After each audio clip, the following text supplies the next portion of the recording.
Reka rero mbasuze mbifuriza ahubwo neza mwe mwahisemo kudukurikira 5/5. Iyi rero ni Mura TV uba wateretseho kugira ngo wumve amakuru n'ibiganiro by'ubwenge tuba tukugezaho. Reka rero ubwire ko uyu munsi tugufitiye inkuru nyinshi kandi zishimishije ziri buze kuryohera amatwi yawe, ziri buze kukunyura mu buryo bwose. Uyu munsi rero ikintu cya mbere tugiye guheraho, tugiye kureba impamvu imbwa izunguza umurizo. Icyo kintu rero nicyo tugiye kubanza kubabwira, kandi subscribe utarayikanda. Asigaye rero nzi nkubwira ngo Mura TV turahari ku bwawe, tukugezaho amakuru aryoshye, ibiganiro biryoshye, ibiganiro by'ubwenge. Rero uraza kurangira gusoza ino video umaze kumenya rero impamvu imbwa zizunguza imirizo.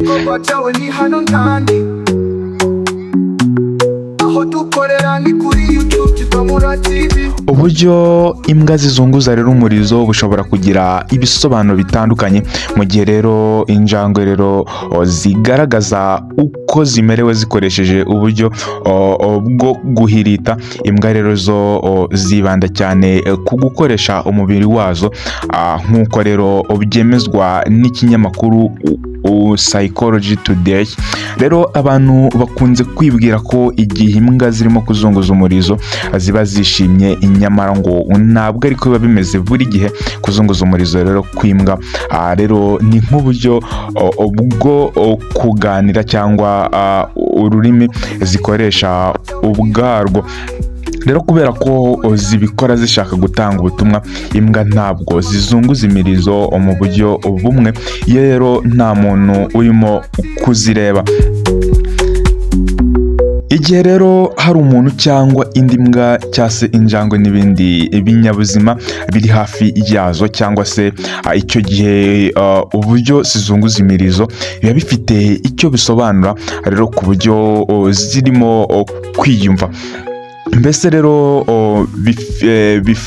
bifate nk'uko abantu nabo bifata iyo barimo kwivugisha, iyo nta muntu uhari ngo abumve. Nanone rero intera imbwa izamuraho umurizo wayo ukaguma hejuru nabyo bifite igisobanuro cyihariye. Niba rero imbwa yawe yazamuye umurizo cyane, icyo gihe uzamenye ko iri maso kandi yumva nta cyayikanga. Niba rero umurizo iwumanuye, bivuze ko imbwa yawe iciye bugufi, ishobora no kuba idatekanye cyangwa rero itamerewe neza ku mubiri. Igihe rero umurizo uri hagati na hagati, byerekana ko imbwa yawe irimo kumva ituje muri yo. Rero wabigereranya n'uburyo umenya uko umuntu amerewe ugendeye ku ijwi rye. Dore rero uburyo bwo kuzunguza umurizo bumenyerewe cyane, n'icyo bisobanura uraza kubibona ku mafoto ari muri no video.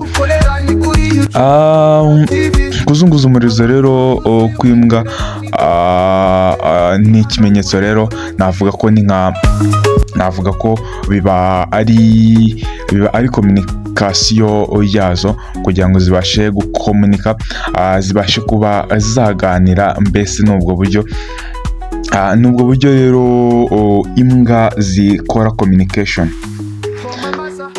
Rero reka dukomeze tubabwira ibimera bishobora kwirukana imibu mu nzu. Rero hari bimwe mu bimera bifite impumuro yirukana imibu mu nzu. Rero imibu ni udusimba tubangamira abantu cyane cyane nijoro, kuko aribwo rero dukunda kuba tuboneka aho abantu bari. Urusaku rero rwatwo igihe abantu baryamye ndetse tukanarumana bikaba bibi cyane rero iyo ari umubu wa Anopheles utera malaria. Rero hari uburyo bwinshi bwo kwirinda umubu burimo rero inzitiramibu ikoreshwa rero iyo umuntu aryamye, ariko rero hari igihe imibu ibuza abantu rero amahoro mu gihe rero batararyama, rero bari nko mu ruganiriro cyangwa se mu kandi kazi. Rero aha niho rero tugiye kwibanda tureba rero bimwe mu bimera bitanga impumuro yirukana imibu mu nzu. Rero ikimera cya mbere ni umucyayicyayi. Rero ni ikimera kizwiho kugira akamaro kanini ku buzima bw'umuntu, ariko rero ukaba ufite ubushobozi rero bwo kuba cyakirukana imibu mu nzu. Rero ufata ibyatsi byacyo ukabiteka mu mazi akabira neza cyane, hanyuma rero ukayatereka mu nzu. Impumuro yayo rero yirukana udusimba twinjira mu nzu, cyane cyane rero nk'imibu. Rero kuko bashobora rero kubona amavuta yatwo mu cyayicyayi, rero niyo yakoreshwa uramutse uyabonye. Rero ikindi kimera ni icyitwa lavande. Ni iki kimera rero ni ikimera kizwi nka lavande, kizwi rero kugira impumuro nziza rero ikoreshwa mu gutunganya imibavu, amasabune, amavuta n'ibindi. Impumuro yacyo rero ibasha no kwirukana imibu mu nzu ndetse rero n'utundi dusimba. Rero ikindi cyatsi rero ni icyitwa umwenya, cyase mate poivre. Rero umwenya niwo rero nawo ni ikimera kizwiho kuvura indwara nyinshi zirimo rero izo mu myanya y'ubuhumekero, ariko kikaba cyifitemo umubavu ubasha kuba wakwirukana imibu. Ibibabi rero by'inyanya. Ibibabi by'inyanya rero ufata ibibabi by'inyanya ukabishyira aho imibu yinjira, rero nko ku idirishya, ku muryango w'inzu cyangwa se ku mbuga, ndetse rero no mu busitani, bituma imibu ihunga. Ikindi rero ushobora kubifata ugasa rero n'ubivugutira mu ntoki buhoro buhoro, ukisiga ahantu utambaye nko ku maboko ndetse no ku maguru, niba utambaye ipantaro no ku birenge. Ibyo bibabi rero wabivuguse, ushatse wabishyira no ku kameza kari imbere y'uburiri bwawe, bityo rero imibu ntiyigere ikwegera. Rero ikindi rero ni vinegere yera. Nubwo rero vinegere atari ikimera, ariko nayo yirukana imibu cyane. Fata ikirahure rero cyangwa igikombe wuzuzemo vinegere, hanyuma ako karahure ugatereke ku idirishya cyangwa se mu muryango, ntabwo imibu izigera yinjira ngo ikarengeho. Ngaho nguko rero ni byinshi twabateguriye. Reka duhure mu biganiro byacu by'ubutaha. Njye wumvaga ni Gift Mura, ndabakunda cyane. Reka rero mbasigira kano karirimbo, ni indirimbo ya Mura TV ikubiyemo ubutumwa bwinshi cyane ushobora kuba wasanga kuri Mura TV no mu buzima busanzwe. Rero ngiye ko mbabwire ngo ndabakunda cyane. Ciao ciao. Mubona no hanze yaho igisubizo cy'ibibazo wibaza ni Mura TV. Mura TV ni igisubizo cy'ibibazo wibaza, kwamamaza no kumenyanisha ibikorwa byawe ni hano n'ahandi. Aho dukorera ni kuri YouTube cyitwa Mura TV. Amakuru yuzuye umwimerere n'ibiganiro by'ubwenge ni hano kuri Mura TV.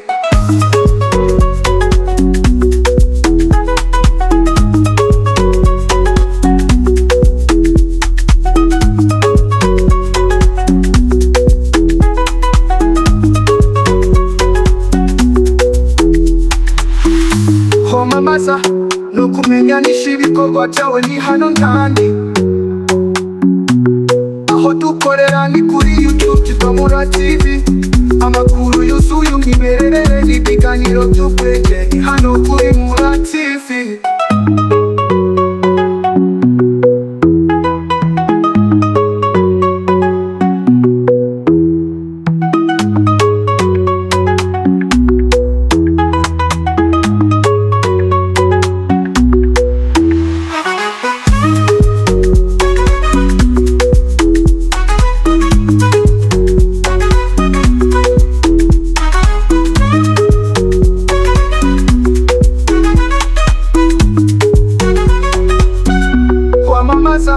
No kumenyanisha ibikorwa byawe ni hano n'ahandi.